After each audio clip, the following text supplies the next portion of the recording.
Warning, this podcast has stories of real-life events and true crime that happens every day. These stories may contain adult language and graphic or disturbing details not suitable for everyone.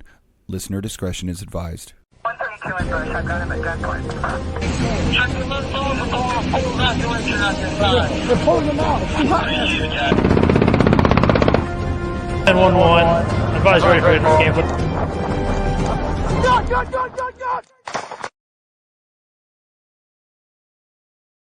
Welcome to another episode of War Stories. I'm Chuck, and unfortunately, Tom couldn't be here today. Tom's busy working. He's got a day job like we all do, but we are here today with Paul. Hey, Paul, how's it going, guys? Hey, how's it going, guys? Good. So Paul here is a firefighter, set medic, EMT, and runs Universal Health and Longevity, which, when I was speaking with him earlier, they basically employ set medics and send set medics out and all that stuff, and he works with his wife, who's a set nurse. How are you guys? Good. And yourself? Good. Yeah. So, man, where to start? I know we were talking before. There's just so much. I'm just going to start right into it. How did you get involved in being a first responder fire, then, or EMT probably first, then fire, and then a set medic and all this? How'd that all come in? Oh man, dude, I'm 40 years old, so I grew up in the old rough, tough days of the 80s. But no, I mean, first film I saw really that I remember that really was in the core of my mind was Backdraft. And I think a lot of guys my age, grew up with that movie. Kind of like, we also grew up with Top Gun and things like that. It was a couple of those movies that really pushed a lot of us younger guys into a career at a young age. So we always had something to really look forward to at that time. But my father, he also works as a firefighter with LA County Air Operations. So he works with the helicopters. Oh, wow. Where at? Actually, it's right. He's stationed actually, it's at Barton Heliport, which is in Pacoima. I know that place very well. Okay. Okay. I may have slept there at nighttime, behind the guard shack, all the way in the back by the helipads. Okay. Yeah, right there by, was it Whiteman Airport? Yeah. Yeah. So he's been working there for 25 plus years. I think even over 30 at this point in time. Wow. But it wasn't until actually like when I was 18 and I got my first EMT license and I was actually able to go on a ride along and see what. Because you see it on the ground, you see in the ambulance, and you kind of like, okay, this is cool. Then being actually with LA County firemen in a helicopter, doing, swift water rescues, watching that type of stuff, doing hoist rescues. At the end of the day, you're kind of like, you fucking kidding me? You guys get paid to do this type of shit, And you're hooked. Yeah, you're hooked. It's just like once you get that bug bit, man, or that bug bites you, I should say, it's hard to come back from, And growing up in that type of household, being able to see the type of fire life that comes with it and the integrity that comes with it and everything and the brotherhood that comes with it, it just was something that I was like, that's what I want to do. Mm-hmm. And so, of course, went into college, went over Mount San Antonio College back in 2002, got my associates in fire science, got my EMT through there. I also got my first fire academy through them, a 38th Fire Academy back in 2005. I was not hired, though, until 2008 as a firefighter and also as a fire prevention specialist. I love that side of stuff, doing the fire prevention specialist stuff. That was over in Beverly Hills. We were doing a lot of the hillside inspections where houses came in direct contact with the urban wildland interface. Right. So it was our job to make sure that proper clearance was done. Any type of household that was just like, we looked at it, sorry to say, but in certain areas, you would have to kind of make a triage situation and be like, okay, in this house, or I'm sorry, in this canyon, we have these houses that are still wood sided, wood, shingle, We have to look at that, mark that down and say, okay, if the fire comes down in this area, this is how we're going to attack it. Always pre-planning stuff. Pre-planning is very, very important. I mean, that's something that firemen I know we do is as soon as we get a fucking call, we're already thinking about in our head exactly how we're going to, do everything and stick to that fucking plan unless if things change. Do you guys use the saying, prior proper planning prevents piss poor performance? Mm-hmm. Yeah, that's my favorite thing. And I agree with it 100%. You have to have that prior proper planning or you're going to perform like crap. Exactly, dude. Yeah, And if you don't properly prepare, you're just preparing to fail. I mean, exactly. it's such a cliche like type of saying, but it's so fucking true. I mean, Yeah. I used a lot of, because I came up in the football, type of world, I guess you could say. I love football. Oh, But me I was too. also I was very, very fortunate of being able to be a captain of my football team, Temple City Nice. football back in 2001, from 1999 through 2001. But that sport taught me a lot as far as how to look at life. Mm. My coach, Coach Mooney, really taught me that it's the details. It's the details that count. And if you realistically look at life, you can go through life just kind of doing the robotic shit. But if you don't look at the details, that can really fuck you, man. Yeah, absolutely. And I like how you bring football into it because football is such a great catalyst into young men making boys or turning boys into men because Hell yeah. you have strong role models that just they shape you and you really remember that and it shapes you for the rest of your life and it sets you on a good path into Yep. adulthood. And I think, just like I think the military, I think a lot of people, majority of people need to go into the military. Like Yes. I love like in Israel, you have to serve minimum of 3 years, right? I would I love to think have something like that over here, it's my great. friend. Just for the fact that, I mean, her brother, Mhm, his name's Cart. He's an active Marine right now. mhm. So he could tell you firsthand. I mean, he's overseas right now. He's actually being asked to come back right now. Actually, don't know what that's going on about. Oh, no.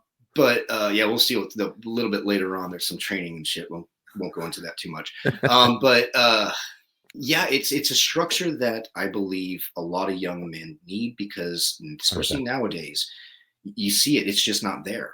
You know Mm-mm. what I mean? I mean, it's kids doing their own thing left and right. I Mhm. mean, authority figures are just looked at as shit nowadays, Oh, especially yeah. teachers, instructors.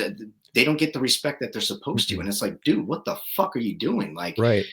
so sometimes I'm sorry to say, you need to get your ass kicked a little bit in order to Mm. figure out, I got to get an ego check. I And agree. football provided that for me at a very young age and put me on a very good solid path. And it also taught me I can do so much more than what I Mhm. think I could do. Yeah, I'm absolutely. only 5'5", dude. I played center at 170 pounds. Wow. I was You know, I'm 5'8" and I played center.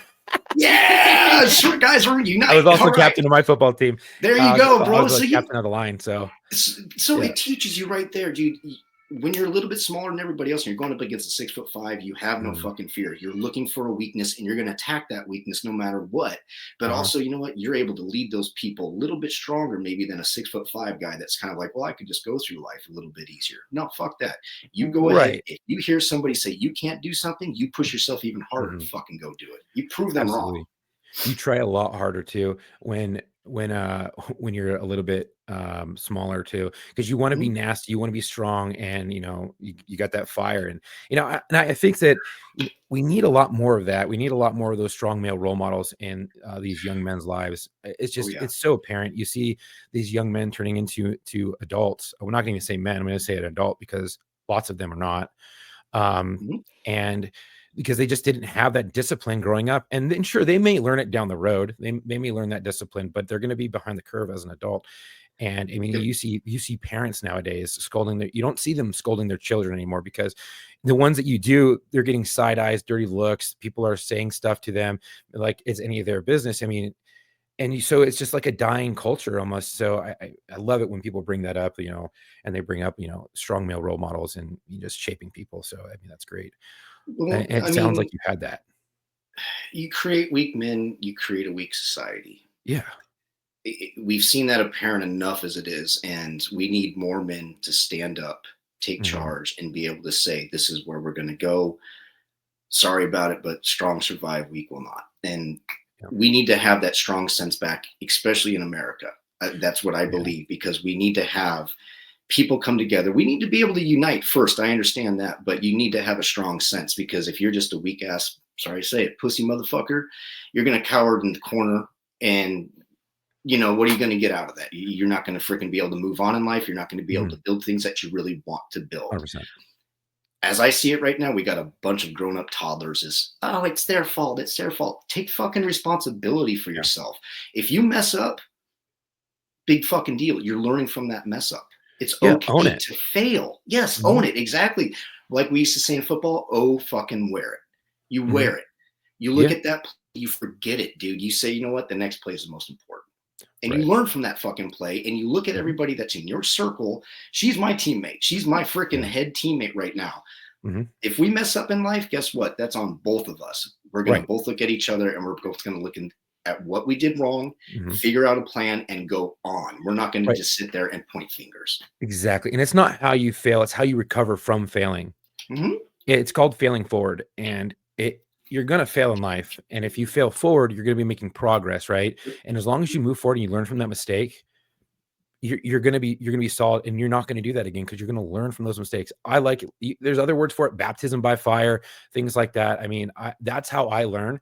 So I'll Mhm. strictly put myself in a position that I know I'm at a disadvantage. I'm like, I'm gonna have to work harder to get out, but I'm gonna learn so much more than if I just have someone tell me how to do it. You And know, you they earned can it. yeah, I earned it, exactly. That's I the can feeling kinda you can't get. no, It yeah. handed down to you. Mhm. And that's Mhm. what we're teaching our son Mhm. I love is that. you earn things. Yep. Mhm. So Trophies aren't just given; you're earned. exactly. So it sounds like you were pretty much born into the role of firefighting, EMS, and just first responding, taking care of people. And I know that you said your wife, she's a set medic nurse or a set nurse. I'm sorry. Sorry, set nurse, not set medic nurse. That's kind of crazy, but Either or. set nurse sounds better. How did you get into being a nurse? I actually got into cosmetology first. What? And yeah, yeah. I loved hair and makeup, and my grandmother who helped raise my brother and I, she was the one that got me into that first. So I went Okay. to an amazing school, got a wonderful education, worked at a salon spa, loved that. I went more into the facial side of it. I loved the anatomy and Mhm. physiology of it. Then I got into the medical field because I knew there was more to what I can do. Do you think that helped you, cosmetology? Because I know you have to have a lot of attention to detail cosmetology when you're, Yes. makeup, hair, and all that stuff. A lot of attention to Mhm. detail. Do you think that helped you when you became a nurse? Oh, definitely, yes. And That's I awesome. just, like I said, the anatomy physiology of it, when it came down to doing the science for the nursing part of it, it gave me an advantage. Definitely. Awesome, awesome. And Yeah. now you guys run a company together. Yeah. Yeah. Go It ahead was and give that funny. name. Give that name out for everyone to listen. We're gonna hit this up a couple times throughout this, No but problem. No problem. It's still a growing company. We just started up this last year. It's called Universal Health and Longevity. Basically, I mean, of course, my key focus is on TV and film, providing right. set medics such as myself or set nurses such as my wife Mhm. to productions. I have union members, so they can do union shoots, or I have non-union, such as my wife right here, that can do non-union shoots. But we also do corporate events. We also do special events. You know, anytime that you need something Awesome. as far as an EMS provider there, we don't have the ambulance services, but if you just simply need, okay, we need first aid. Hey, I got over a $5,000 kit plus an AED, oxygen, basically a CVS pharmacy I carry with me everywhere I go. Yeah. That's just what I want to bring. I know a lot of set medics, they come with jump bag and this, that. I kind of go overboard with myself. I'm that type of person that if you're going to put me into something, especially like, let me put it this way. If I go to the gym and they say, take it easy, I don't know how to take it easy. I'm going to Yeah. go to the gym, she's laughing because she knows. If I don't kick my ass, I Mhm. don't feel like I succeeded that day. So if I You go to something and I feel like if somebody asks me, hey, uh, do you have red gum? I don't know. And if I don't have it, I feel like a failure. And You then know, he hits me up saying, "Can you order that on Amazon for us?" exactly. yeah. Because you know what is right there. It's just I look at it as like on myself as a fail, but it could also look at it as like, okay, now I have this for next time. So when somebody else comes and they ask Mhm. for this, now they know like, hey, that guy has like pretty much everything. And that's what Right. I want to build on my side is knowing, hey, not only do I have experience, but also at the same time, I'm able to adapt to Mhm. each and every single type of situation or set that I'm put on to be able to provide the services that that production needs. Right. It's kinda like carrying a gun.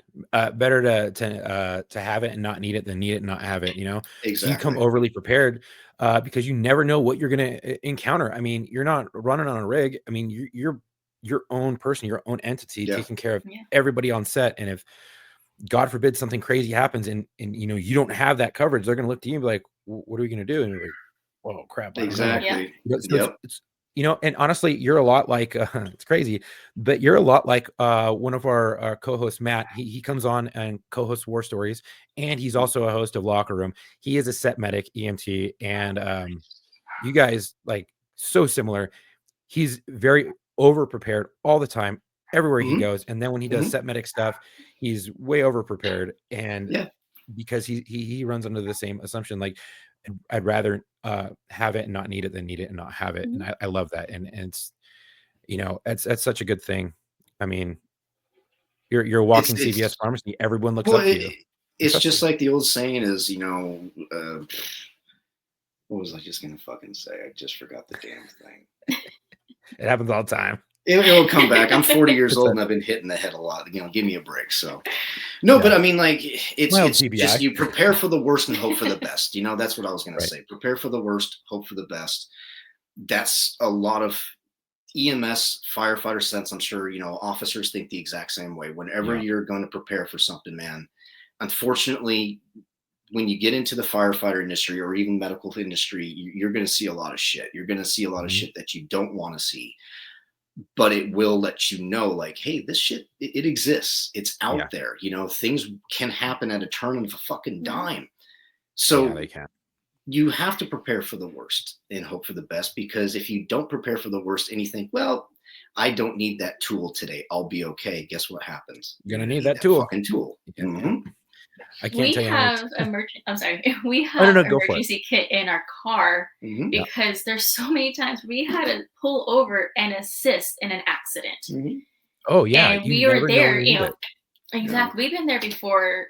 First responders doing the vitals, controlling the blood, controlling the situation. Yeah. So when they come on, we're able to give report and pass on the patients to them, and they're stable. Yeah, that's amazing. I mean, I don't like doing the Ricky rescue type of thing, but there was no fire on scene or whatever, and the guy was unconscious in the car, and the car was starting on fire. So at that point in time, I'm like, you know what? I have a duty to do. I got to pull over at this point in time. So I would have done the same thing, and I know anyone else as a first responder would do the same thing. And if I see a copper by himself fighting on the side of the road, and I don't see anyone, I don't see any lights coming, I don't care how injured I am, I'm going to jam on my brakes, get out of the car, stop a safe distance. If I have my family, I'm going to try to, hey, put your heads down, lay on the floor. I don't know if he's got a gun. I'm going to go and handle this and try to, set off as much as I can. And then I'm going to run up or hobble as much as I can up there. And then I'm going to lay waste to whoever is trying to hurt my partner, because at that point, they're a brother, they're a sister.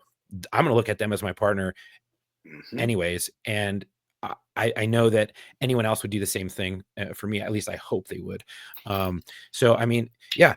And I brought up like that, so I don't know if it's culturally or what, but I think people who are drawn to service have the same mentality, and for my personal car, I run a tourniquet in every car. I run a tourniquet on my person. I have a Sharpie attached to my tourniquet so that I can write time and date or just the hours of when I apply the tourniquet, so that we know how long that limb has to before it starts to die and stuff like that, before nerve damage and shit sets in.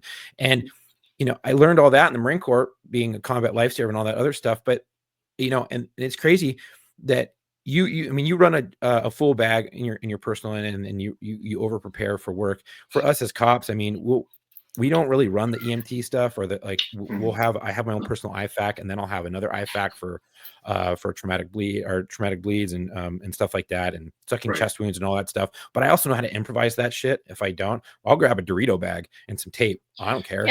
And that's the thing, dude, is in this profession it's not like a lot of professions where it's very easy. The book will answer it. That's what you do.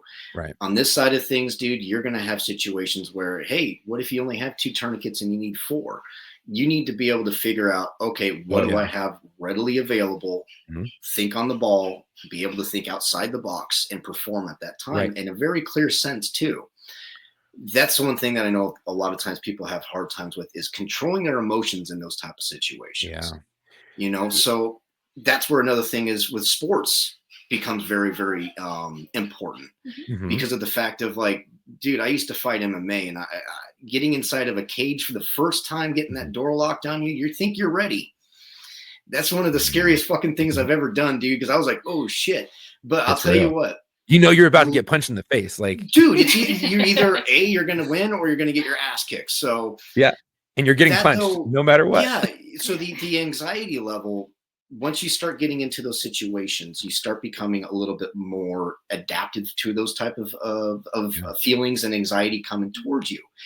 And you learn how to use that in a positive sense, not a negative sense. A lot of people, it holds them back, it clams them up. If you're able to learn, hey, I work really good under chaos. I'm able to take this and basically use it as an adrenaline push to perform even better. Yeah. That's what sports has helped me out. So if there's any young guys out there that are like, hey, what did sports do for you? It did a lot. It did a shit ton. And, you know, you're saying it, I'm saying it. She was involved in cheer and stuff. If you don't work in a team setting, how the fuck are you going to be able to work in society? Yeah. You know what I mean? I mean, exactly.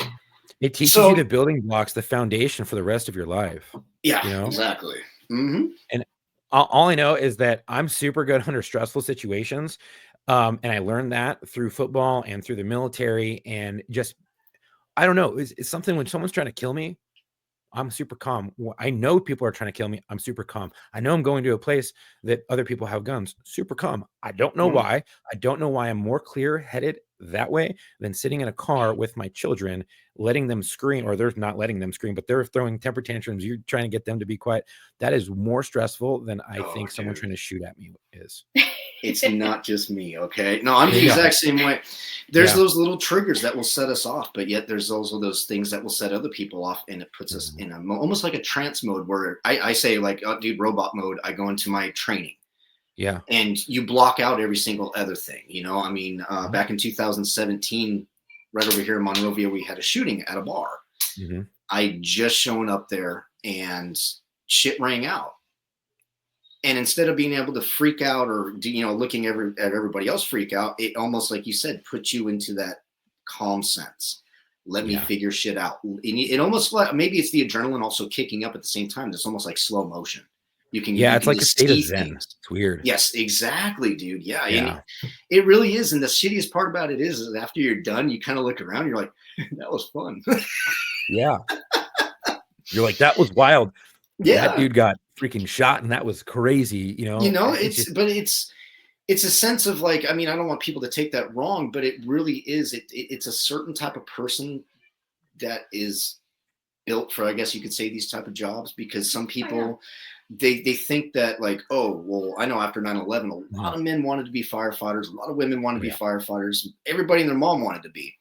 For what reasons? Just so you could be the hero look, have the glory, have money. All it is the glory. You know, and it's just like, for the wrong reasons. Yeah, and it's just like, if you want to be a firefighter, I'm going to tell you the truth. It is one of the best professions that you could ever do. Yeah. But it does take up a lot of your time. And a toll on your body, your health, your family. Yeah, exactly. You know, so it takes a lot of commitment to be able to do it. It takes a very strong woman by your side and a very strong family by your side. And if you feel at any point in time, guys, if you're dating a woman and she don't feel like the one, it's okay to say, go, she ain't the one. It's just like when women meet a guy and they know that he ain't the one. It's okay to be able to say, you know what? Let me put my dick away for a second and look at this clearly. Is this woman going to be able to take care of the household while I'm gone? Is she going to be able to teach the kids and raise them while I'm not there? Financially. Correctly. Financially, is she going to be able to look? There's that big thing again of teamwork that I've always mentioned about, you know, football and everything else. Like I said, she's my teammate. When I'm gone and I'm not be able to come home for a couple days or whatever it may be, I don't have anything to worry about because she's got freaking this place on lockdown. Yeah. So I preach the same thing, and we don't even know. This is the first time you and I have met, but yet I have been saying the same stuff on this podcast for years that you need a strong woman by your side. You need to know, because especially if you're going into first responding, like law enforcement or police, law enforcement or fire, you have to have a strong significant other by your side, man or woman. You need to have a strong significant other. And if they're not that person and you're going into it and they know that this is what you want to do and they don't want to be with you, then that's probably not the person for you, because you're going to need someone strong by your side. And every person that I've talked to, the tier 1 guys, Navy SEALs and things like that, and they all say the same thing, that that having their wife by them to support them and to be that backbone for them and to just hold down the fort where they're gone, and it takes away stressors that they don't have to worry about on the battlefield, and they're just it's just I don't know how to put it into words. They're clear-headed, that they can focus on their duty, their job. And we all say the same thing, and it's so important. So yeah, again, I can't stress that enough, guys. If you think that person's not the one, she's probably not the one, or he's probably not the one. You know what I mean? If they're not there to back you up, you'll know quick too. The crazy thing is, my wife, because I've been divorced and I got remarried, and she knew I was a cop, and she got with me, and I had to sit down with her. I was like, okay, like, look, I'm not going to leave this profession for you. I don't care who you are. I'm not doing it. If you want to be with me, this is what it looks like. And we had that heart to heart. I mean, it was respectful. It wasn't disrespectful. It was like, hey, I want to be with you, but this is my life, and I hope you can be with it. And she was like, yeah, absolutely. And she stuck by me.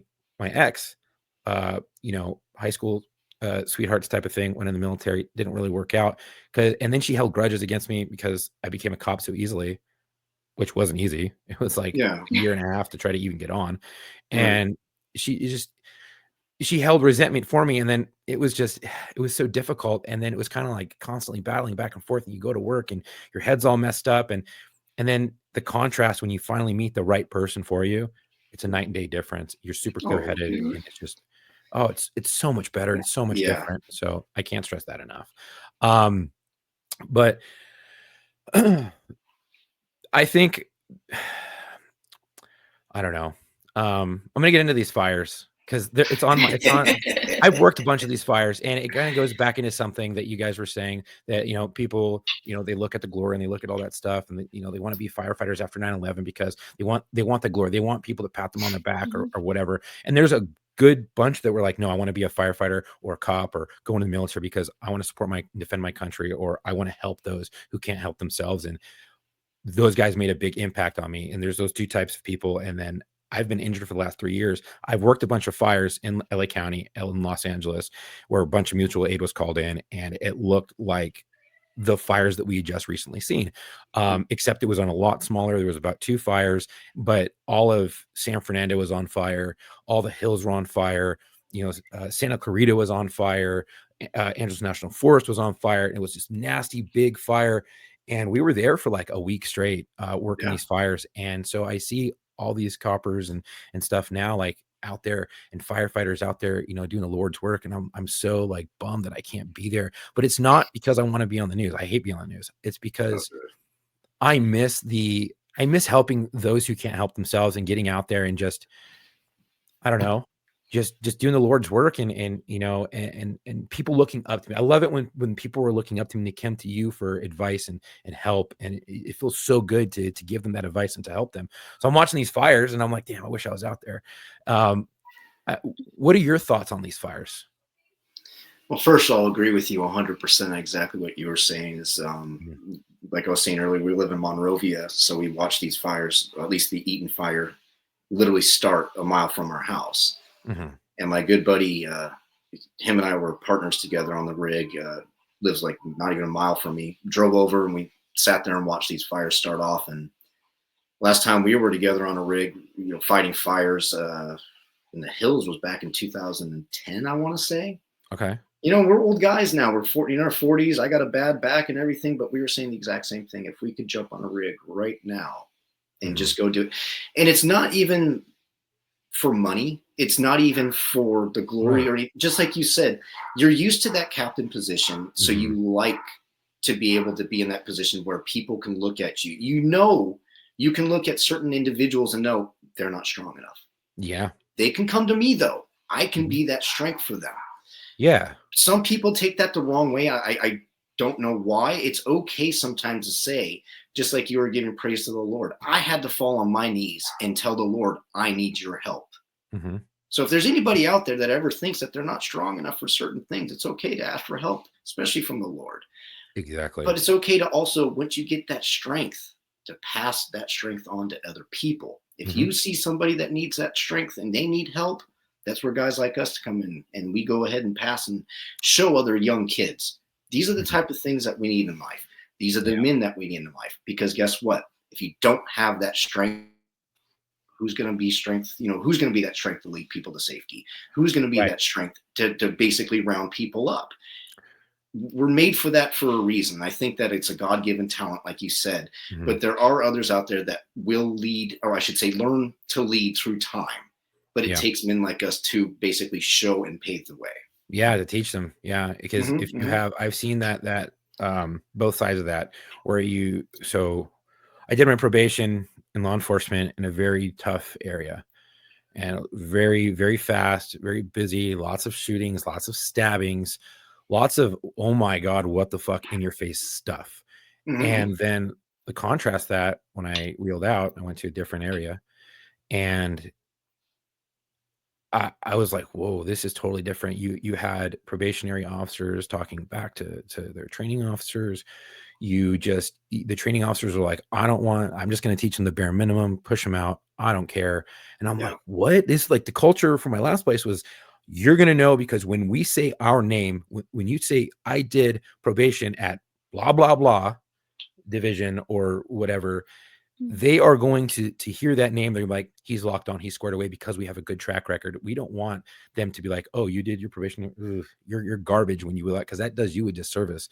And it just makes you, everyone's going to look at you and they're going to be like, he doesn't know what he's doing, or she doesn't know what he's doing, that she's doing, it's not something good. So we always preach that, and we got trained really hard, and I'm thankful for it, because when I saw all these young boots out there, I'm like, dude, oof, they didn't know how to do anything. And then because I got so experienced down there, I only had 2 years on the job, and I was already rolling with probationary officers, because they didn't know what they were doing. And I had to get them their feet wet, because their training officers weren't doing their job. And because we're afraid of this new culture of, well, I'm going to get beefed by my trainee if I talk back to, or I talk down to him, or talk down to her, or, speak to him a certain way, or tell him to do things a certain way. Maybe it was, too blunt, or it hurt their feelings. I don't want to get in trouble, so I'm just gonna, hands off, do the bare minimum. And I'm like, dude, that just does these kids is such a big disservice. And it does, it really does, because just like we were saying about failure is a huge part in life. I mean, Sylvester Stallone, I think, said it best, is it's not how many punches you can throw, it's about how many punches you can take and get up and keep going. Oh, I love that. I mean, it's just in life that if you just demand specialty treatment, you're never going to fucking get anywhere in life. That's number one. And number two, like I said before, you're going to create a weak society. I hate to say it, but going back to the fires, working around the crews that I work around today, and, I love working around the crews I work with now, because I choose to work with those crews. A lot of the guys I work with are retired firemen, or they're active firefighters, and they're a little bit older. The younger guys, it's a challenge sometimes, because when you're under stress and you're trying to get somebody to do something, you got a boot there and you're trying to tell them like, hey, I need you to do A, B, and C. And then they walk to the scene, instead of like, hey, you don't need to run, but have a little bit of a, get up and go on your step, dude, Yeah. And then if I look at you and say, hey, motherfucker, don't give me attitude, man. Yeah. Have respect for that. Learn from your mistakes and say, shit, okay.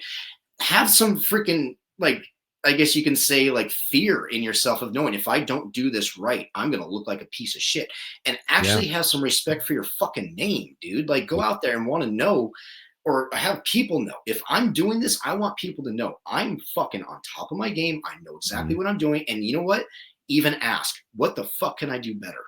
Yeah. I mean, most of the guys doing the job out there, fuck, dude, they're so solid, and they're out there, and they're doing everything. But there are a lot of issues, training issues, that I've seen in just law enforcement with a new way of policing and stuff like that. And it's like, we need to get back to the old stuff, but I don't know if it's because all this technology and these policies and stuff like that, and they're just not having time to train. I don't know what it is, but I've seen it on the law enforcement side, so I can totally get where you're coming from for like the fire side when you're seeing this stuff and you're like, what? And you have questions, but it's good to have those questions because I think some of this stuff had been mismanaged. I mean, you hear about dams up in Palisades in Malibu area freaking empty because they're doing maintenance on it in fire season. Well, fire season is now year round, but in California. However, there are times that have higher fire. Like, why were you planning it then? Why not, wait till it rains or something? I don't know. I'm not an engineer or I'm not a firefighter, but there's a lot of questions that I have. I'm like, why was that empty? Why were there fire hydrants with no water? What happened? Why was the infrastructure so affected? Why didn't we have better infrastructure in place? I mean, it's 2024, 2025, when these things kicked off, why didn't we have better things in place? It just seemed like it was mismanaged to me, and maybe not at the fire level, but maybe at the mayor's level, maybe at the governor level, things like that. Maybe at the top portions of big fire agencies, they focused more on things that probably shouldn't be focused on. I mean, it's so great to have diversity. I think it's great. But if you're going to focus your fire department majority on diversity, I think there's been mismanaged a lot at the top, with some of the mayors and governors and things like that. I love diversity, but if you're going to focus a majority of your stuff, and I'm talking about LA City Fire right now, some of the stuff that came out, I'm like, that shouldn't be coming out of your guys' mouths. I mean, really, you shouldn't. That whole TikTok thing of that one of the head people in LA City Fire, I'm just like, oh my gosh, what? Why are you saying that? Like, that should never come out of your mouth. No. I would have been in trouble if I would have said something like that as an officer. Oh, I would have been suspended. It's funny how the lower ranks are so much more scrutinized and managed than the upper ranks. It seems like the upper ranks nowadays. I mean, I don't know about you, man, but I'm a lead firefighter for my fire crew. So when my crew does something wrong, whether I see it or not, if my firefighter that is under my command does something wrong, that's my fucking fault, dude. Yeah, I'll take the blame for it 100%. And goes back to owning it from football. Exactly. And if you think you're frustrated and you got freaking a lot of questions, how do you think firemen that are fighting these fires feel? I bet you they have so many questions. Like, just like we as cops had questions during the riots. Yeah. And I mean, I'm glad actually at this point in time. I mean, like we said, I wish I was out there. I wish I was with the brothers, and I wish I was, helping, keeping them safe as well. But at the same time, I'm glad I'm not, because I know that if I were to tap in or try to tap into a hydrant and nothing would come out, I would just be sitting there cussing. The only reason why I say that is because, I know I'm Irish, guys. Like, fuck that. It's okay. So, but I mean, back in 2008, there was a couple fires that sprung up in a 4-day span. Actually, it was between Santa Barbara, Silmar, and then over here in Yorba Linda with the Tri-Complex fire. Sure, plenty of firefighters, if they see this, they'll remember that. When we got over to the Tri-Complex fire in Yorba Linda, I don't recall if it was because the DWP plant got burnt down or if the power got cut, but for some reason we weren't getting water to those hydrants. And so, but it was after investigations, it was because, the pumps weren't working because of A, B, and C. At least we had fucking water that we could go down to, pick up, and then go back up. I just couldn't imagine even these guys trying to, I mean, I saw some video of guys filling up tool bags of water trying to put out, a dumpster fire. That's crazy. Using people's hoses. Yeah, well, what do you have an idea of why do you think there wasn't any water in some of these fire hydrants? Well, there's just the mismanagement of water management's part. I mean, seeing some of the letters, like I said, I don't want to get too much into it, but seeing some of the letters that I have seen from other chiefs asking their own head chief, like, what in the hell Why is this? Why is that? You knew about this. Why didn't you act upon Right. it? Why didn't you act upon the budget cuts? You knew that this was Mhm. happening. Why didn't you fight for us? When you're a fucking leader, you're there to fight for your fucking crews. And like I said, you're there to take the punches just as much. You're not there to point fingers. And I've seen a lot of fingers being pointed. Oh, it's their fault. It's their fault. And, you know, I don't give a fuck who you are. I don't care if you're Republican, Democrat, if you're straight, if you're part of the LGBTQ community. If you're a piece of shit, you're a piece of shit. If you fuck up, you fuck up.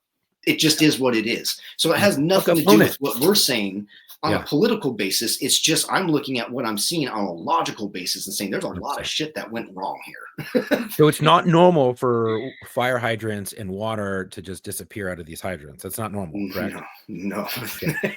I'm not a I'm a cop. I mean, I know we give firefighters a hard time, call them hose draggers and stuff like that. You know, I work with you guys as well. Yeah. I also, other than being a set nurse, I work with multiple police agencies as their nurse. Yeah. And we just don't know. I mean, we're honestly, cops kind of meatheads. Like, it is what it is. We're smart meatheads, right? That's the best way I could put it. But yeah, I was watching. I was like, wow, what? There's no water. I'm like, what? Did something break? Did the fire get too hot and it just cracked like water lines? Like, what happened? No, we didn't have water, bro. What? That's it's crazy. Like, wow. I mean, it blows my mind. And you know what the saddest part is when you see repetitiveness of, sorry to say, when you see shit go on and then you look to your government and you say, what's going on? And they look at you and say, what are you talking about? We don't know what you're talking about. That's not there. Or we have answers, but then they don't answer those. Right. You have to look at it like I say, a football team. If you got an awesome football team and you're losing, something's wrong with that coach. Look at USC. Oh my goodness. They got talent on that football team, man, but they could never close out those fucking football games because of one reason. They got shitty coaches, man. We got some shitty coaches at the top right now that are not putting our resources where they need to be. I mean, basic 100%. Fucking fundamental shit. Yes. It's not being taken care of. I agree. Meanwhile, we know, because all we have to do is look at people's salaries. Let's go ahead and look at the homeless project that they went ahead and put so much money into. It's not getting any better. It's getting worse.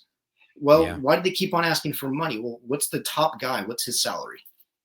You know what I mean? Like, let's take a look at the people at the top, because shit travels down fucking hill. Yep.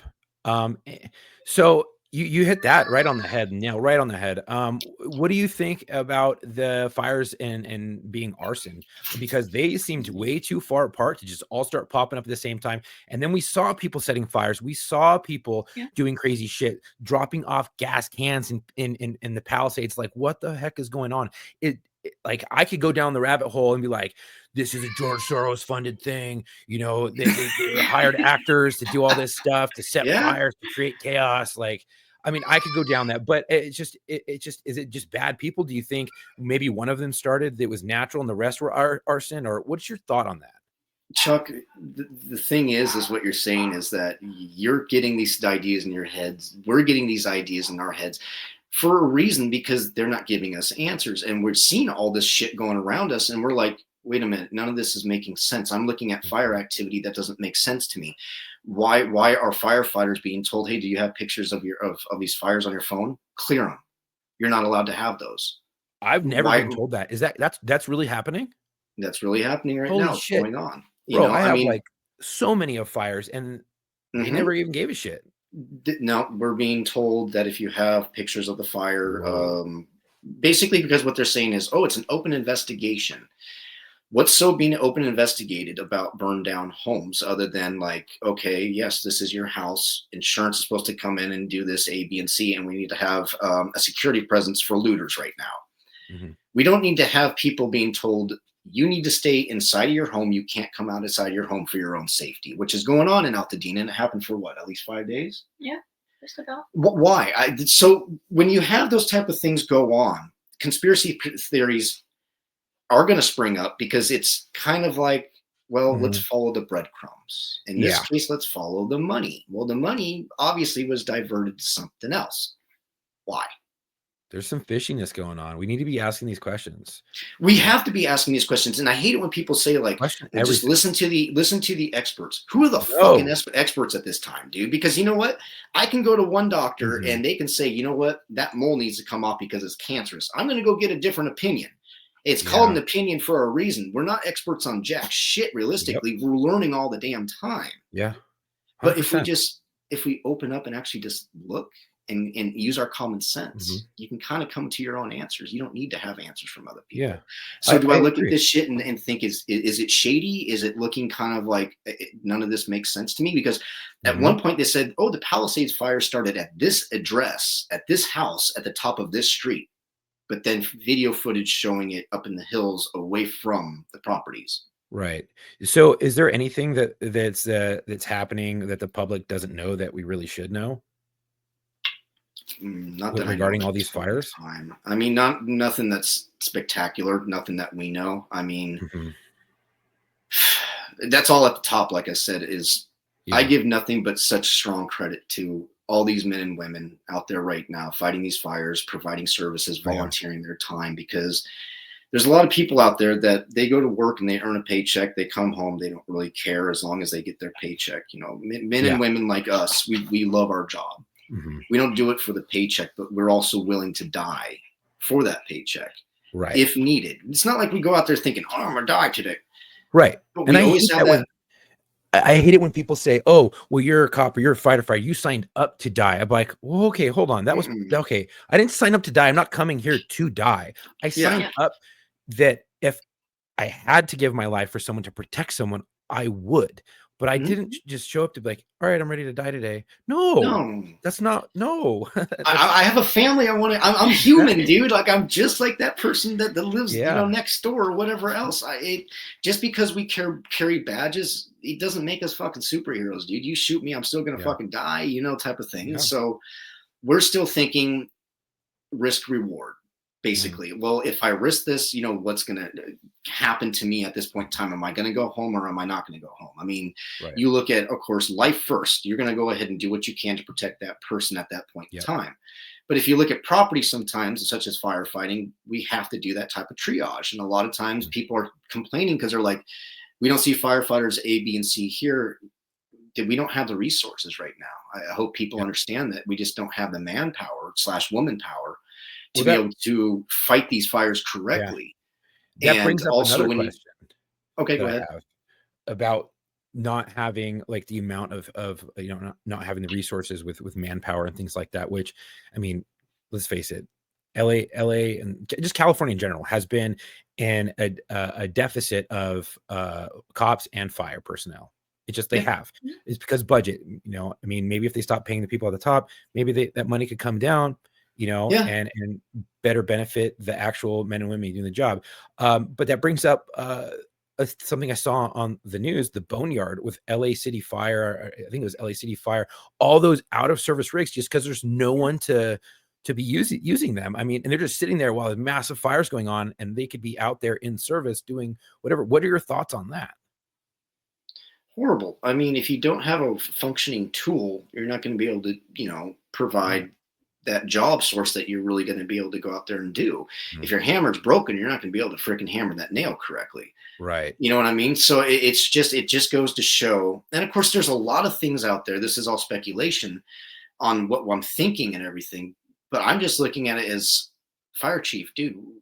It's your job to make sure that you protect the men and women that serve underneath you Mhm. and make sure that all the civilians that we serve or that the firefighters serve that are with LAFD are provided those resources to be able to save lives or protect lives within their region of that they're, servicing, I guess you could say. Yeah. So when I look at shit like that, dude, again, it's just one of those things of where's the money going? So you think it's more of like a mismanagement of funds Oh, dude, that, yeah, it's and I not a agree with thought that. process. It literally is. All you have to Yeah. do is look at it and you just know, like, well, where did that money go? Why wasn't it put in here? Why was there, what, I think Right. $17 million budget cut or something like that? Why? Well, Where? look at Why? the nurse shortage too that I'm experiencing Mhm. Mhm. when I was working in the hospital. So I go elsewhere. Like I said, Yeah. I joined him doing the set Mhm. nurse. I work with police officers as their nurse for all types of stuff that they need. Yeah. But I don't understand. We just went through COVID. Right. And one thing COVID taught us is that we're not prepared for shit. Oh no. Oh, dude, I knew that way before COVID even happened. I came in contact with ricin. Like that's a freaking biological weapon right there. Yeah. Like Yeah. that can kill you. Yeah. And it tested positive for ricin. And I went to the hospital, and everybody who got brought in who was contaminated by the ricin, who came into direct contact and was exposed to the chemical. Luckily it wasn't activated, so because I wouldn't be here right now, I'd be dead. Yeah. And so would like 2 engines, 2 RAs, and like 3 police units. We would all be dead. And they brought us to the trauma center. They didn't know how to handle it. They didn't combat. They put me in a broom closet and said, "Hey, take all your shit off, and we're gonna hose you down, and then we'll bring you inside." I'm like, "What the fuck?" Then I walk in butt ass naked, and I'm walking into a room like they did clear a wing for us, and they put us all there, and then I see all fire. I'm like, "Wait, you guys are clothed?" And looking at them, and I'm the only one who's naked. And I'm looking around like, what the fuck? And then I go and look at the training officer who's working with his boot that, his name was Oscar. His name is Oscar. He's a good friend of mine. And I walk over to Oscar, and he's freaking the fuck out. And I walk in, and he just starts laughing.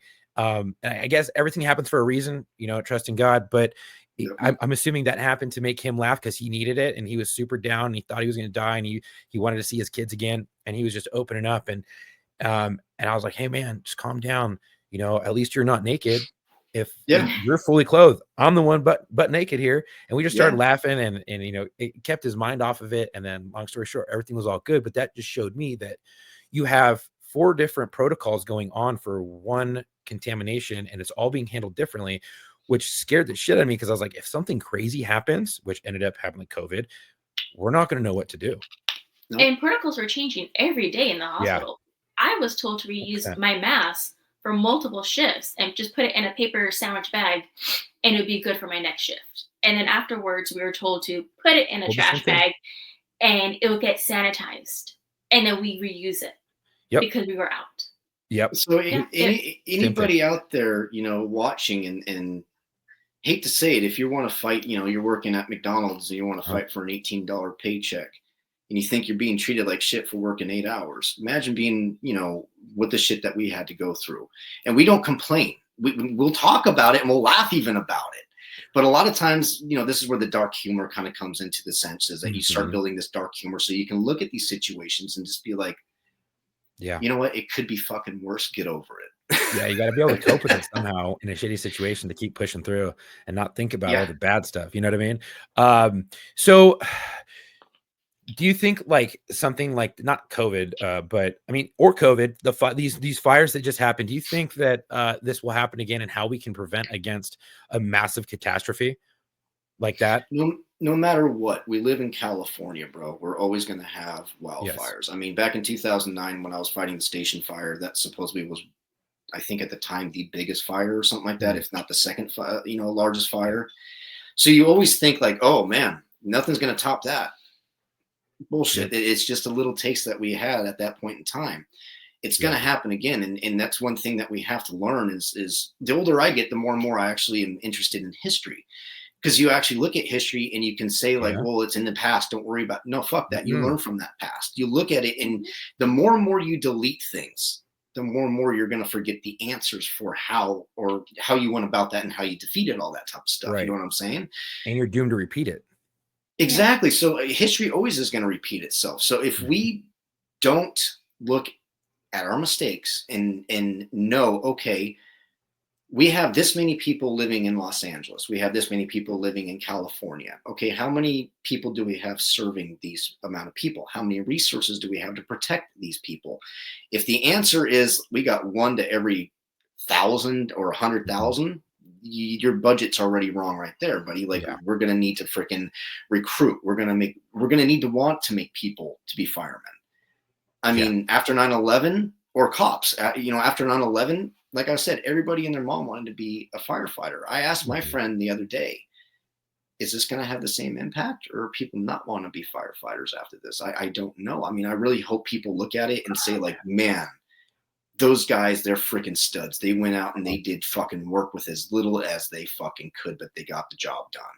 Yeah. I really hope they look at it that way instead of looking at it as like, oh, I don't want to do that fucking job. Look at they didn't do their job correctly or whatever else. It's not them, guys. It's like I said, it's mismanagement of money from the top to go ahead and have them smile on TV about building this new 2028 fucking Demolition Man style city. Like, yeah, I mean, they did some crazy shit. I mean, they started putting homeless encampments paid for by the city outside of our stations. Like, it was just crazy. You're like, what the fuck are you guys doing?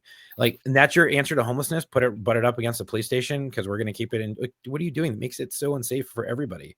Makes it unsafe for us and for them. Because what if we're rolling code out of a back for a backup or a help call? Those gates pop open. We're lights and sirens, and we're only thinking about getting to our partner. We run over a dead person or run over a homeless person who's now dead, and now you have to stop what you're doing because now you have a crime scene.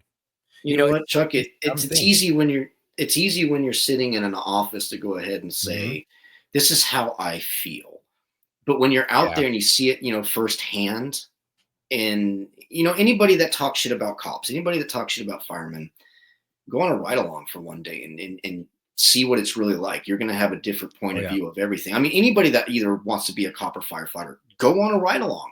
You're either going to freaking love it or you're going to fucking hate it. Yeah. And then put them through some scenario based stuff. Like give them the gambit. I would like everybody who's like, oh, these people are like, oh, fuck cops, fuck fire. Mainly it's fuck cops. People love fire, but I don't know. It's just that way, because because we arrest people. That's what it is. They don't like the authority figures. People don't like you said earlier, people will go ahead and it's kind of human behavior almost to see how much we can get away with. Yeah. And until you get told don't do that, you're going to try to push and push and push. Yeah. So of course, dude, like I always tell people, most of my friends are cops actually. So I always look at it as like, how would you like to wake up in the morning and be hated by everybody that you go to work for, basically? Every day you go to work, I'm getting hated on today. Yeah. It's a fucking shitty feeling, man. And like what we were talking about, coping mechanisms even is I was watching this one video and I felt so bad for this one LA City firefighter. He had a retaining wall basically fall on him and it took about 10 guys to get him out. Yeah. After he was out, then the PTSD kicked in and he just started screaming, bro, get me out, get freaking the fuck out. Yeah. The things that we've been talking about, a lot of things that I think we've been pushing towards is thanking the Lord. I've been put in a situation where I grew up a very strong Christian person, and then I lost my mom due to cancer when I was only 25, and I blame God for a lot of things, and I walked away from him. For that, man. I became an alcoholic, dude, functioning alcoholic. I would drink at nighttime, basically black out, wake up in the morning, go to work, blah, blah, blah. I was living a life where basically I wanted to kill myself. It was nothing that was good in my life. I had to fall to my knees and find the Lord to be able to get drug out of that type of situation. Right. So I've seen other firemen, I've seen other cops fall into the same thing that usually, hey, man, I had a shitty day. What does your partner usually say? Let's go grab a drink. It's okay every once in a while, it even says in the scriptures, go ahead and have some wine to go ahead and get rid of your sorrows. But it's another thing to make it a fucking habit. Right. I mean, the reason why I chose exactly, it's not a good coping mechanism at all. I chose this woman right here because I can come home and talk to her about anything. Yeah. Talking is the main thing that men don't do. Yeah. We'll talk to each other every once in a while. I mean, I go out in the golf course and I love shooting the shit with my guy friends, man. That's like the perfect spot to do it. But guys, it's okay to fucking open up and say, hey, dude, that shit fucked me up, bro. I mean, I sat there and I watched a family of 3 die, burn to death in a car. And it fucked me up for 2 years, dude. Where even working at the Irwindale Speedway, when an accident happened, I was like a little hesitant because that's in the back of your fucking head of thinking, like, what am I going to see? Yeah. And I didn't have that support system of talking to somebody through all that type of stuff. So now that I have her and I know I can fucking open up to her 100%. She may not even have an answer for me. It's not mainly just for me to vent. Yeah. But we need to vent, guys. We need to be able to 100%. Vent. We need to be able to talk to each other, and we need to be able to figure out, what, if you can't do it by yourself, it's okay to turn to God, and it's okay to talk to your brothers and your sisters that also believe the exact same way, because we're all here for you. We're all here for each other to get through this life. Absolutely. And I love that you preach that, because I preach the same thing all the time. You talk to someone, and if you know someone's struggling, hey bro, are you okay? Like, reach out. You never know if that's going to be the deciding factor. And I know from firsthand experience, it can be, and sometimes it will be. It Mhm. just is what it is. I mean, I know people who were going to end their life, and they got a text from their buddy, and they just want to say, hey, thank you so much for everything that you've done. You're a really good friend in my life. And he was like, holy shit, I have so much to live for. I have my kids, I have my friends. And it Yes. snapped him out of that funk. And he's alive with us today. I know so many other people who have taken their own lives. I Mhm. got involved in peer support, and we constantly go over this shit over and over and over again, and try to talk to people and tell, hey, you should get that shit out. You should vent. You should find someone to talk to. Talk to me. Put all those burdens on me.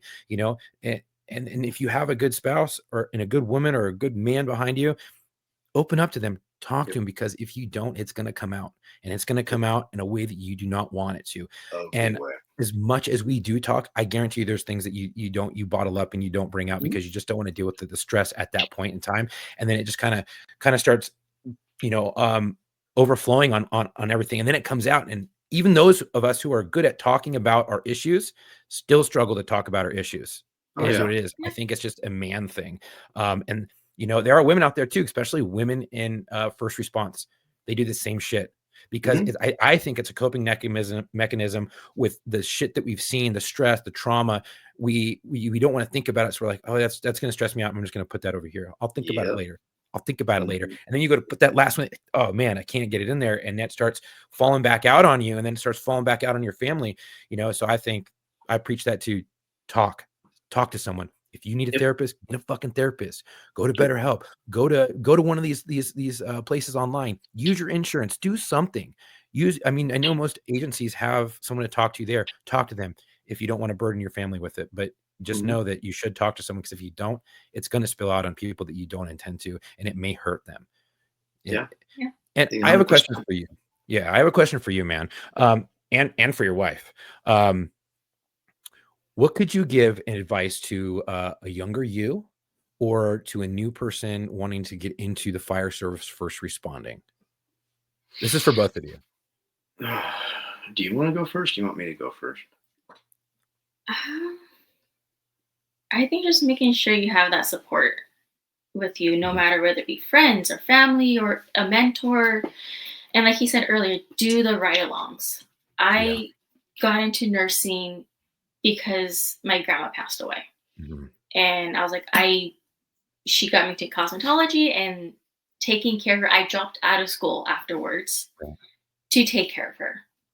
And being able to go through that, I was like, I know I could be a nurse. I know I can do this for others. And when I worked in surgery, I treated every person on that table as if it was my family member. Mhm. I would do the prayers before surgery. God, protect the person on the table, Yes. protect everyone in this room. Mhm. I had that support system because of my mom and my brother. And I made sure that I gave my all. And that's what you have to do. So, knowing that I can do this as a nurse, I can help others, I make sure that everyone has that support system. Just that's the biggest thing for me. Okay, so support system and talk to someone. Yeah. That's amazing. Ooh, for me, man, I mean, there's a lot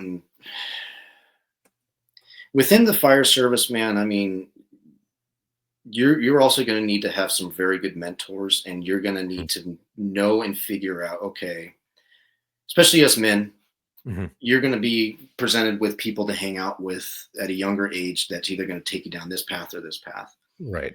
You need to be smart enough to figure out, like, if you're seeing these dipshits, like, oh, they're the popular crowd, they're going out doing weed, drinking, doing this, are they being successful? Are they going down a path that is going to lead them to success, or are they leading down a path that we're just waiting to get caught? Mhm. You're going to get caught. You know what I mean? Mhm. So uh, you can prepare all you want to, motherfuckers, but guess what? You can go ahead and paint the most beautiful Mhm. painting, but never be called a painter. You can design the most fucking beautiful fucking building, never be called a fucking architect, or whatever. Mhm. Suck a fucking dick once, you're a dick sucker for life. All right. So it just goes to show Every Put that in single your pipe and decision. smoke it. Yeah, dude. But you know what? Oh, fucking, fuck this guy. He's fucking honest. It just is what it is, dude. Every single decision you make Yeah. has a fucking consequence. It could be a good consequence or it could be a bad consequence. Right. Listen to your fucking parents, dude. Listen to the authority figures that are trying to look out for your ass. You know what I mean? I mean, yeah, sure, it's great to go out there and be a young guy, drink, try to bang as many women as you want, but you know what, dude? Don't. It's not gonna freaking put any more notches in your belt. All it's gonna do is make you look like a piece of shit, dude. Honestly, Yes. if you want to look like a freaking man, dude, you go out there, you bust your ass off, you get your fucking life together, Mhm. and you prove to a woman like this woman that, hey, I'm the man for you. I don't need to fucking prove anything other than to you except for what I have. They'll come to you. You won't fucking have to chase them, dude. Stop chasing pussy. Let pussy chase you. That's my freaking opinion. Hey, that's really good because I cannot tell you how many young coppers, young firefighters get into so much trouble over money, booze, and women. Like, it's the three major food groups that are just they could destroy your whole life. And if you do it wrong, I mean, if you don't have your shit together, and yeah, keep going. Those are three things right there that Satan backs, bro. Mm-hmm.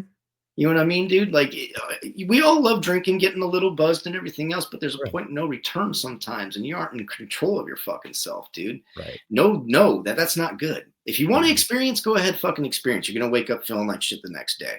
Yeah. But yeah, I mean, every single fucking action that you make, dude, it can fucking turn on you, or it can make you look great. So just know that, you know what, I'm being tested right now. Go the right route, don't go the wrong route, because even though it might seem a little bit fun, it's not fun later on. Yeah, I love that. I everything you just said, couldn't have said it better myself. That's amazing and it's so true. I mean, yeah, so true. So keep your head on straight, guys. Pay attention, find a good mentor, and don't let the wrong woman and alcohol ruin your life, because it will. Because because when you become a copper or a firefighter or you're in EMT and you get that first paycheck, you're like, "Ooh, that's a lot of money," or "That's a moderate amount of money," depending on where you're at. Well, if you're an EMT, you're looking at it like, "What the fuck?" I gotta go get another job. Shit. Yeah, exactly. I trust my own profession. Don't worry. Keep on working. And then you have money to go out and party and hang out and do all this other stuff. Just be smart about it, and don't use it as a coping mechanism, because I got to tell you, I've seen firsthand. You get in some bad shit, and you're like, I'm just gonna go and drink. I did it. It didn't work, and it was bad. And luckily I snapped myself out of it. But I've seen so many people who couldn't, and they used it as a coping mechanism, and they got injured, and they were taking pain pills, and they were drinking because that was their coping mechanism, and it was just something they did, so they didn't think about it, and they ended up killing themselves. I lost a couple friends that way, and it sucks, so it's not worth it. I mean, this life can be such great things if you want it to be. Yeah. If you put your mindset to a great thing, I mean, wake up in the morning. If you even look on YouTube, the greatest like opening speech, I guess you could say, or like pump up speeches, it's called I am. The two greatest words that we have is I am, because you can wake up every morning and look in the mirror and say I am, and follow it by a positive response. I am great. I am strong. I am fucking, I am everything that I need to be today.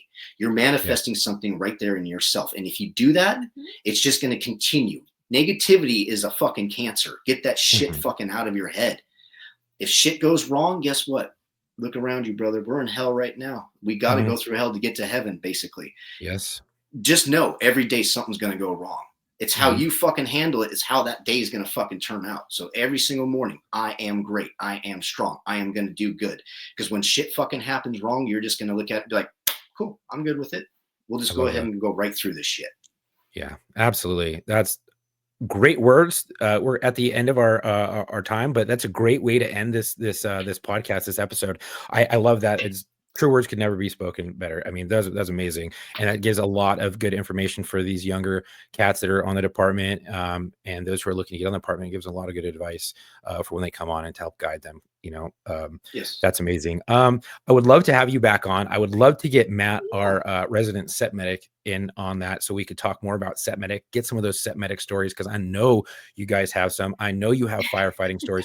We kind of got wrapped up in the weeds with the fires and stuff like that, because they just happened. And, I would love to have you guys back on to talk about For that. sure. And I would love to get For Matt sure. involved in it. So if we could set up a time to get you guys back on, that would be amazing with our producer, Dylan. Nice.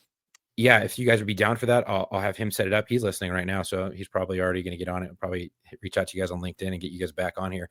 But at the end of every episode, we give a chance to dedicate the episode to our guest for a fallen brother or sister. And I know that you have one, and I want to give you that opportunity right now to dedicate the episode to that person.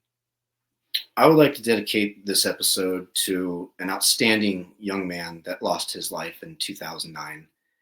Back in 2009, right before the station fire kicked off, I was lucky enough to sit down and have a meet and greet. Basically, it was almost like an interview style process of them wanting to know, like, are these good firemen type thing. And it turned into just like a buddy meeting with Captain Ted Hall.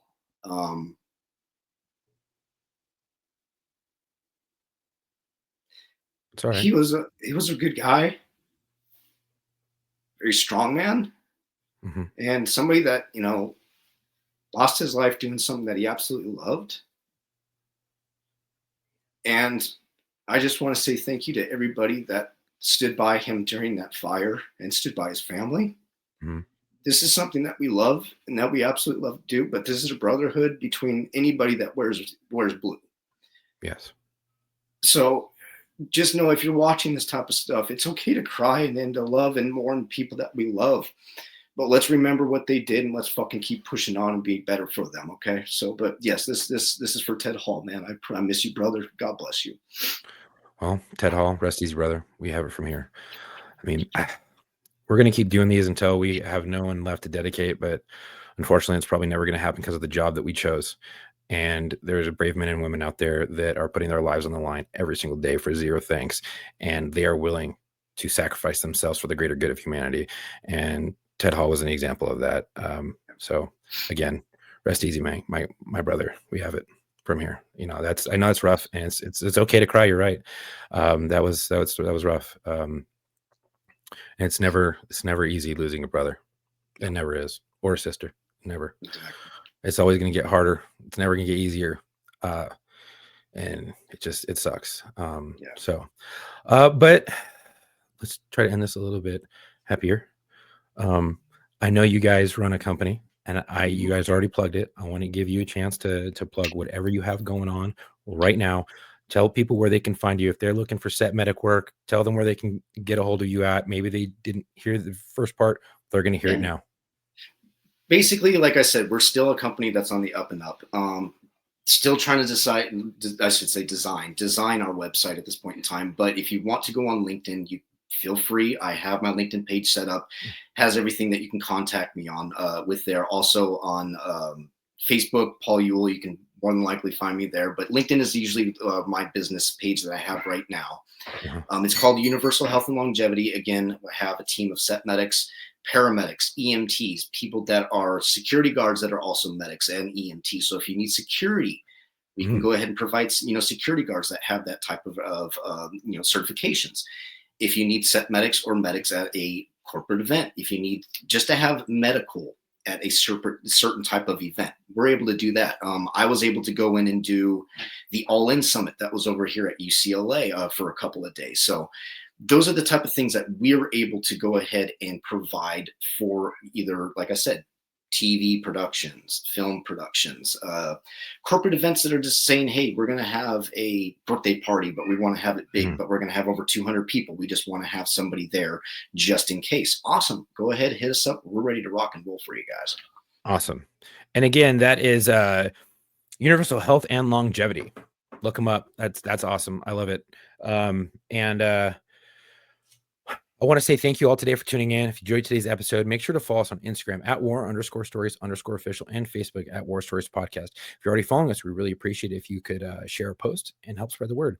You can also check the link out on our bio on both platforms to find our social media links, and website. Our podcast is available on more major streaming platforms, including YouTube. If you'd like to support us, head on over to our website at www.warstoriesofficial.com. You can grab some gear. We're running out, so get get it while supplies last. We are going to be trying to rework some things in the near future. So everything that we have right now, we're never making again. We're getting rid of it, and we're going to come out with all new stuff. Do you have a story to tell? You know someone who does? We're really looking for. We're always looking for law enforcement, corrections officers, dispatchers, firefighters, medics, and veterans, but also those ER nurses, doctors. We know you guys have crazy stories. You guys are out there doing the Lord's work just as much as we are. If you're interested, email us at booking.warstories@gmail.com and share your story. We'd love to have you on. If you know someone who would be a great fit, let them know about it. Send them our way. Give them that booking email, but also give them our TikTok. They can reach out to us there. Dylan runs that. You can also reach out to our LinkedIn. So our TikTok is TikTok at it's www.tiktok at War Stories Locker Room. And our LinkedIn is linkedin.com War Stories Podcast. Thank you for support. Stay safe. Until our next episode, come home with your shield or on it. Hey, Chuck here from War Stories. Hey, I hope you guys like our emergency episode that we just dropped. We had a firefighter on, and I decided I'd ask some of these questions. It's an emergency episode because of the California fires, the Hearst fire, the Palisades fire. Palisades fire, 5,000 homes were lost, lives were lost. Hearst fire, I don't know how many homes were lost in Altadena and Pasadena, but I do know my classmate and a few friends that I serve with in law enforcement lost their homes. So our hearts go out to all you guys, but we had this firefighter on. We wanted to ask him these hard questions. Why wasn't there water in the hydrants? Was that normal? Why was there so many fire engines in the boneyard? Is that normal? Why is there a lack of manpower? Why are we focusing more on the DEI stuff instead of just hiring and finding the hard men and women to do the job?